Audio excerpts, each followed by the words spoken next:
পাশের বাসার নুসরাত কোনো এক বিচিত্র কারণে আমাকে সব সময় বুঝাতে চায় সে আমার থেকে অনেক উচ্চমানের। মানে আমি যদি হই বাংলার তাজিং ডং, সে নিজেকে বুঝাতে চাইবে নেপালের এভারেস্ট। বাস্তবে তার দিকে এলাকার কোনো কামলা পুলা পাইনও তাকায় না, কিন্তু সে আমাকে বুঝাতে চায় তার অনেক কারেন্ট, তার জন্য ছেলেরা পাগল হয়ে অনেকেই এখন পাগলাগারোতে আছে। নুসরাত মনে করে তার এইসব আচরণে আমি জ্বলে পুড়ে সারখার হয়ে যাই, অথচ আমি জ্বলিও না, পুড়িও না, শুধু মজা নেই।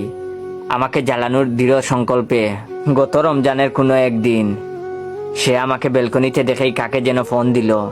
ফোন দিয়ে জোর গলায় বলছে, বাবু তোমাদের আজকে ইফতারির আইটেম কি কি? অফাস থেকে কি উত্তর এলো আমি শুনিনি, তবে আমি স্পষ্ট দেখতে পাচ্ছি নুসরাতের মোবাইলে প্রথম থেকেই অফ। নুসরাত আবার বলতে লাগলো, বাবু তুমি আমাদের ইফতার আইটেমের লিস্ট শুনবা? উফ, আমাদের তো অনেক লম্বা লিস্ট। আচ্ছা তারপরেও বলছি শুনো। এইবার অনেকটা উচ্চ গলায় নুসরাত বলতে লাগলো, আমরা সাধারণত পাকুড়া, পুঁই পাতার চপ, ডিম চপ, আলুর চপ, বেগুনি, টানা পরোটা, নিমকি, মিষ্টি, সিঙ্গাড়া, আফলাতুন, জাল সমুচা, পানির সমুচা, কিনা সমুচা ইত্যাদি দিয়ে ইফতার করি। তার উপর কমপক্ষে 20 ধরনের ফল ফলাদি তো থাকেই। আমি শুনে তো একদম থ হয়ে যাই। যাদের বাসায় একটা মুরগির বাচ্চা জবাই হলে পাড়ার সবাই জানে। ওয়েট, যারা যারা চান আমি রেগুলার ফানি গল্প দেই, তারা অবশ্যই আমার এই ভিডিওটা আপনার 15 জন বন্ধুকে শেয়ার করবেন। ভিডিওতে লাইক কমেন্ট শেয়ার আসলে আমারও গল্প বানানোর আগ্রহটা বেড়ে যায়, তাই দেরি না করে অবশ্যই শেয়ার করবেন। যার ঘরে একটা মুরগির বাচ্চা জবাই হলে পাড়ার সবাই জানে, যার বাপ প্রতিদিন অফিস করে হেঁটে হেঁটে শুধুমাত্র অতি কিপটামির জন্য, সে এইগুলো কি বলে। তারপরেও আমি পরবর্তী বয়ান শোনার জন্য ধৈর্য ধারণ করি।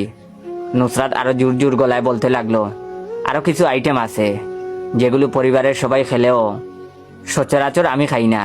এই যেমন ধরো fried chicken roll, spring roll, জালি kebab, beef steak, chicken cutlet, beef cutlet, fish cutlet, লাবাং, চিকেন শর্মা, পিচ রোস্ট, পরোটা।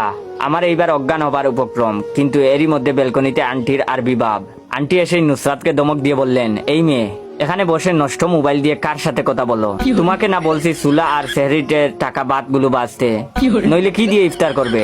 আমি দূরের নীল আকাশের দিকে তাকাই। আকাশটা স্বচ্ছ দেখালেও নুসরাতের মুখে শরতের কালো মেঘ আমি স্পষ্ট দেখতে পাচ্ছিলাম।